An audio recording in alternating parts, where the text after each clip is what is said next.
À l'époque, je démarrais à peine mon entreprise et je venais d'avoir une rupture sentimentale, donc il n'y avait plus grand-chose qui me retenait en France et j'avais envie d'un nouveau départ. Il y a 2 ans, J'étais pas très Anne bien dans Dongui ma peau et s'imaginait du tout coup, quitter en France voilà, pour je s'installer au faisais. Canada. Elle tombe sur un site internet, itscanadaTime.com, qui fait la promotion d'une immigration au Canada. Ah, moi, j'ai cru vraiment que c'était le site du Canada, en fait. J'ai cru que c'était le site officiel. It's Canada Time propose alors à Anne Dongui ce qu'ils appellent un forfait VIP. Ce forfait comprend à la fois un visa, un billet d'avion, un travail, un logement, le tout pour la modique somme de 7 000 €, soit environ 10 000 $. Ça correspondait à mon rêve. Il me disait même que le Canada recherchait des gens qui voulaient entreprendre comme moi, des entrepreneurs.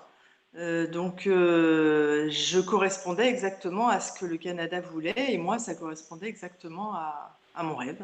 Mais après des mois d'attente, rien ne se passe. It's Canada Time, comme d'autres sites similaires, dit travailler avec de véritables consultants en immigration reconnus par le gouvernement du Canada. Anne Dongui contacte alors directement celui qui serait chargé de son dossier, mais celui-ci nie alors collaborer avec cette entreprise. Le sang m'est monté à la tête et j'ai compris, quoi. Ça a été une catastrophe pour moi, quoi. Anne Dongui n'est pas la seule à se dire victime de ce type de site. Nous avons recueilli le témoignage d'une quinzaine de personnes qui racontent des histoires similaires. Des conseillers en immigration se plaignent également d'avoir vu leur identité être usurpée. Des clients potentiels qui ont payé l'argent. Malheureusement, les personnes qui ont été fraudées nous ont appelés pour savoir c'est où le statut de leur dossier. Et à ce moment-là, on a remarqué que ces gens-là ne font pas partie de la base de données de notre clientèle. Notre nom était juste utilisé. L'Agence des services frontaliers a reçu 540 plaintes sur ce sujet depuis l'an passé. Le Centre antifraude du Canada fait état quant à lui de 179 signalements concernant 6 sites, tous gérés en Israël, pour ce qu'il qualifie d'escroquerie et de campagnes de marketing trompeuses. Dans des échanges qu'on a pu consulter, des sites menacent également d'autres immigrants potentiels et les pressent de compléter leur dossier. Faute de retour sous 48 heures, je serai contraint d'effectuer un rapport concernant votre manque de sérieux et vous ne pourrez plus appliquer pour immigrer pendant 2 ans, dit par exemple It's Canada Time. Canada Visa Service parle de son côté d'un mystérieux projet de loi Trump qui affecterait les francophones. Des menaces pourtant sans fondement.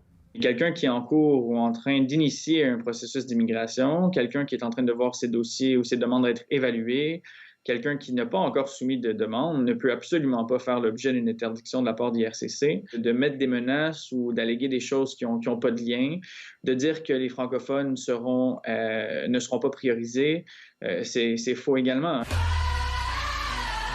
2 entreprises israéliennes, Callisto et Memo Global, sont derrière ces sites qui sont connus des autorités canadiennes.